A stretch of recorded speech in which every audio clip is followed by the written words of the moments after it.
वैसे की तैयारी करते थे तो साइड में सोचते थे कि अगर सफल नहीं होंगे तो कोचिंग इंस्टीट्यूट खोलेंगे और खुद प्रशासनिक अधिकारी नहीं बनेंगे तो प्रशासनिक अधिकारी तैयार करेंगे। तो ये अलग बात है, आप सभी टैलेंटेड हैं तभी यहाँ तक पहुँचे हैं और अच्छा काम कर रहे हैं। देखिए, आप जहाँ हैं आपके डायरेक्शन से, आपके मार्गदर्शन से कोई लड़का आगे बढ़ता है, ये कम बड़ी बात नहीं है। आप किसी को कुछ भी दे सकते हैं, शिक्षा गाइडेंस दिया जाना ये बहुत मार्केबल बात होती है। और जैसा कि जुनेद जी भी ने बोला, हमारे और अतिथिगण भी बोले हैं, आप कल्याण के प्रति भी जागरूक रहें। अगर कोई बच्चा गरीब है, कमज़ोर है लेकिन टैलेंटेड है तो उसको ज़रूर सराहना दें, बढ़ावें उसको। और आप ये बात अवश्य जानें, कोई भी लड़का अगर आपका स्टूडेंट रहा है, अगर वो बहुत बड़ा अधिकारी बनता है, बड़े पद पे जाता है, चार्टर्ड अकाउंटेंट बनता है, तो वो आपको याद रखेगा। आप जहाँ हैं वहीं रहेंगे लेकिन वो उसके प्रति जो सम्मान, आपके प्रति जो सम्मान है वो हमेशा उसके पास रहेगा। आप अभी हाल ही में पढ़े होंगे, हमने पढ़ा है कि एक वृद्ध व्यक्ति थे, बैंक में गए पेंशन लेने के लिए, बड़ी भीड़ लगी हुई थी, उनको पसीना से लथपथ थे, कमज़ोर शरीर हो गया था। तो जैसे काउंटर पे गए तो लाइन में लगे हुए थे तो उनको एक आदमी बुलाया कि सर इधर आया जाए, और कुर्सी दिया, बैठाया। वो आश्चर्यचकित हो गए, क्या बात है भाई, बैठ गए। फिर पानी आया, फिर चाय आया, कहा चाय मैं नहीं लेता हूँ। तो कहा कि नहीं सर आप लीजिए, ये चीनी वाला चाय नहीं है। तो और आश्चर्य हुआ, तो बोले कि आप पेंशन लेना है? तो वो आदमी अंदर गया, कुछ देर के बाद उनका स्लिप लेके गया था और राशि लेकर के एक यंग सा लड़का आया, उनका पैर छुआ। तो और आश्चर्यचकित हो गए। तो बोले कि सर हमको पहचाने? तो बोले कि नहीं हम तो नहीं पहचान पा रहे हैं। तो मैं ही रमेश हूँ कि एक बार किसी कारण से फैकल्टी चेंज करने के लिए या कोई ऐसा बहस हो रहा था, लोग हमें निकाल रहे थे और नंबर कम था, लेकिन आपने रोका, कहा कि नहीं इस बच्चे का 1 साल बर्बाद हो जाएगा, और आपने हमें फैकल्टी दिलाया और एजुकेशन में गाइड किया। आज मैं आपके दया से मैं इस बैंक का मैनेजर हूँ। तो उन्हें बहुत खुशी हुई और उसके कंधा पकड़ के बाहर तक छोड़ने आए। और उससे पहले का प्लेबैक में चलता है कि उससे पहले वो सोचते हैं कि आजकल के लड़के कैसे होते हैं, गुरु तो गुरु होते हैं, शिष्य अगर बहुत बड़े हो जाते हैं, ओहदा पे चले जाते हैं, तो वो गुरु को याद नहीं रखते हैं। यहाँ तक कुछ बच्चे अपने गार्जियन को याद नहीं रखते हैं।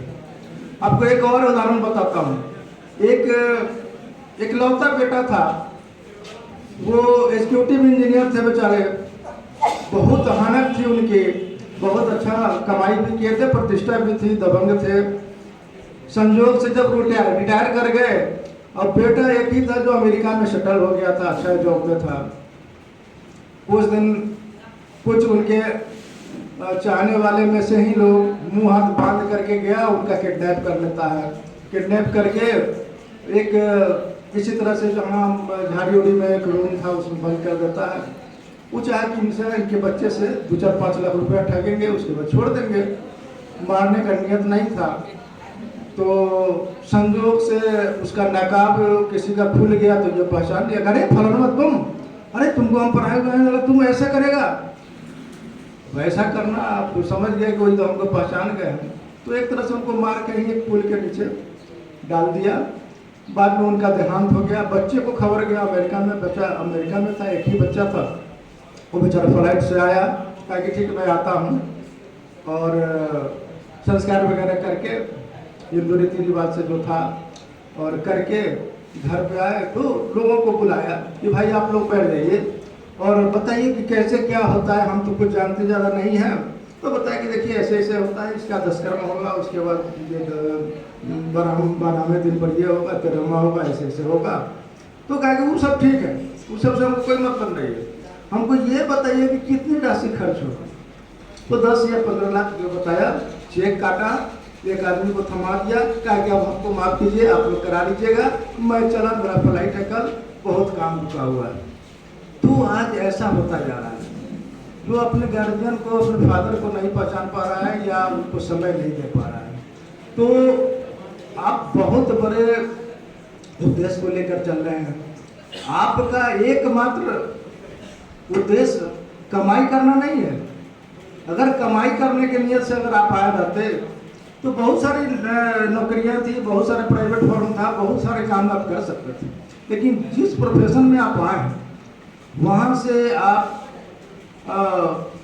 एक खनिज को परिष्कृत करके उसको लोहा कैसे बनाया जाए और उसको चमकीला कैसे बनाया जाए, ये काम आप कर रहे हैं। ये बहुत बड़ी बात है। और आप जहाँ भी हैं, जिस क्षेत्र में भी हो, जिस जगह पे है, वहाँ इसी ढंग से काम करते रहें। और शहर तो बहुत अच्छी बात है, आप अगर गांव के तरफ हैं, ब्लॉक है, इंटीरियर इलाका है, वहाँ अगर ऐसा करते हैं तो आप बड़े पुण्य के भागी हैं, क्योंकि वहाँ गाइडेंस देने वाले अच्छे टीचर लोगों की कमी है।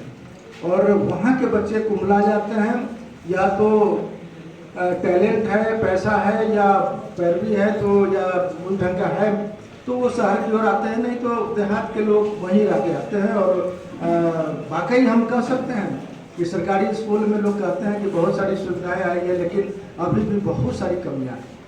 हम जब स्कूल में जाते हैं, जब टेस्ट लेते हैं, 12 का छात्र हो, 10th का हो या और नीचे का हो, उस ढंग की क्वालिटी नहीं है।